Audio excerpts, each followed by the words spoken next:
Élève de premier enseignement scientifique du lycée Raoul-Faureau de Belfort, bonjour. Je vais vous présenter un tutoriel sur Excel pour essayer de modéliser une série de données expérimentales mathématiquement.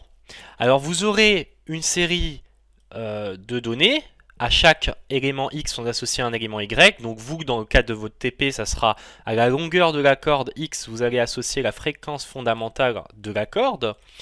Dans un premier temps, vous allez sélectionner vos données en veillant bien à placer à gauche l'élément qui sera placé sur l'axe des abscisses.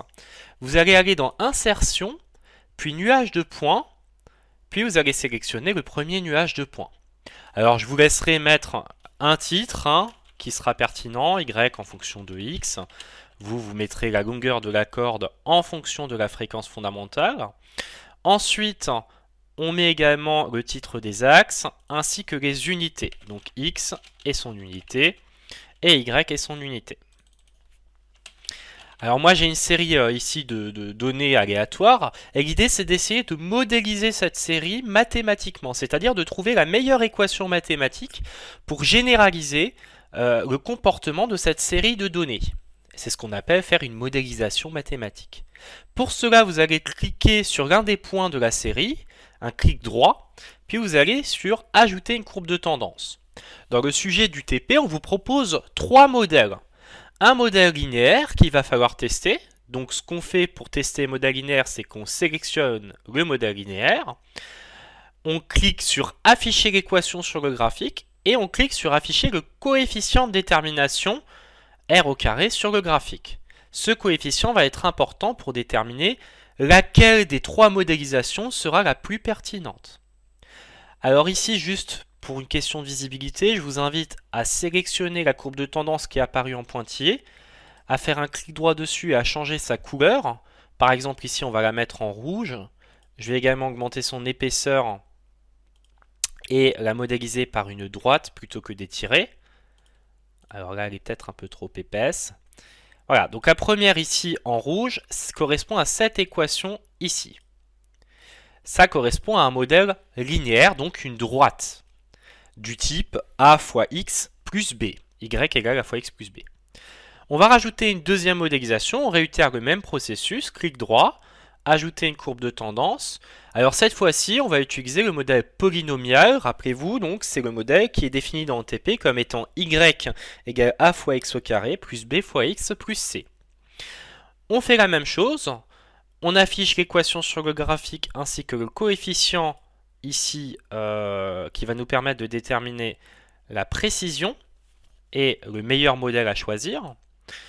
On va sélectionner le graphique, changer également le style, placer un trait un peu plus épais et on va prendre un trait plein et pour finir on va prendre un trait de couleur verte.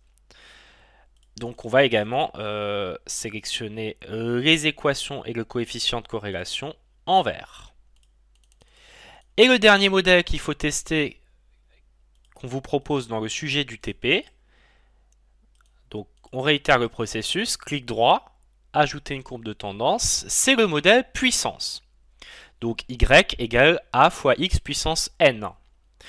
Je le sélectionne, j'affiche l'équation sur le graphique ainsi que le coefficient de corrélation, de détermination. Et encore une fois, on va cette fois-ci changer, on va prendre une couleur, disons, orangée.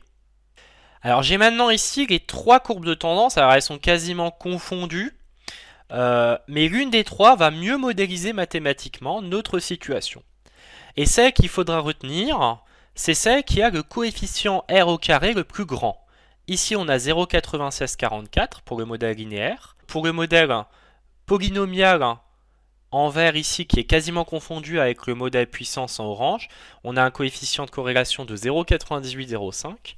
Et pour le modèle puissance, ici on a un coefficient qui est de 0,9837 qui est le plus grand coefficient. On va donc conserver le modèle ici puissance. Et on va également noter que y varie en fonction de x de manière inverse, puisque la puissance ici associée à x, c'est x puissance moins 1. Dans le rappel mathématique, on vous rappelle que x puissance moins n, c'est 1 sur x puissance n. Donc ici, y s'écrit comme étant 1400,9 divisé par x, parce que bon, les 0,31, ici on va faire abstraction et on va supposer que c'est x puissance moins 1. Vous n'avez plus qu'à suivre ce tutoriel et avec vos données expérimentales, déterminer le meilleur modèle pour vos données expérimentales parmi les 3 modèles proposés.